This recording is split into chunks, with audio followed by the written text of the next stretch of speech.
మొదటి నుంచి జగన్మోహన్ రెడ్డి గారు తీసుకున్నది ఒకటే, పేదలకు పెత్తందారులకు మధ్య నడుస్తున్న యుద్ధం ఇదే అనేది. ఇప్పుడు తాజాగా కూడా పేదలు తమ వైపే ఉన్నారు, పెత్తందారులు మాత్రమే తనపై దాడి చేశారు అంటూ ఒక కొత్త భాష్యం చెప్పారు తాజాగా జగన్మోహన్ రెడ్డి గారు. ఎందుకంటే చంద్రబాబు ఏ రోజైనా పేదల కోసం పనిచేశారా అంటూ ఆయన కొన్ని ప్రశ్నలు సంధించారు. పేద రైతులకు విద్యుత్ను ఉచితంగా ఇవ్వాలి అంటే వద్దు అన్నది చంద్రబాబు కాదా అని నిలదీశారు.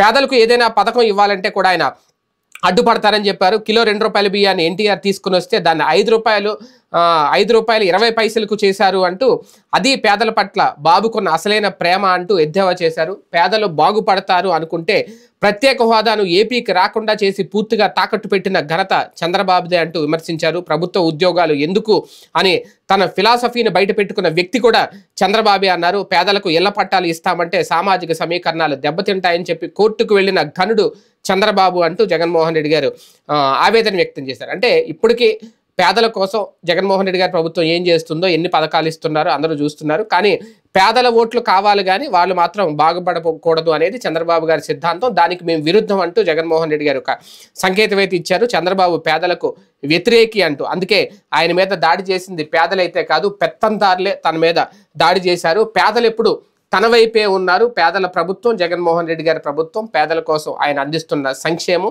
ఖచ్చితంగా వాళ్ళ అభ్యున్నతికి, వాళ్ళ ఎదుగుదలకి ఉపయోగపడుతుందంటూ మళ్ళీ అధికారంలోకి వస్తే ఎంతకు మించి చేస్తాము అని చెబుతున్న వాళ్ళని నమ్మొద్దు. ఆల్రెడీ ఇస్తున్న వాళ్ళని తీసుకున్న వాళ్ళు మీకు లబ్ధి చేకూరింది, ప్రయోజనం కలిగింది అంటేనే ఓట్లు వేయండి అంటూ మరొకసారి అందుకే నేను ధైర్యంగా చెప్పగలుగుతున్నాను పేదలు నా వైపే ఉన్నారు అనేది. అంటే ఇప్పుడు మళ్ళీ మరొకసారి పేదలు పెత్తందారులు అనే అంశాన్ని కూడా ఈ గాయానికి సంబంధించి, ఈ రాళ్ళ దాడికి సంబంధించిన విషయాల్లో దీన్ని కూడా ఇన్వాల్వ్ చేస్తున్నారు.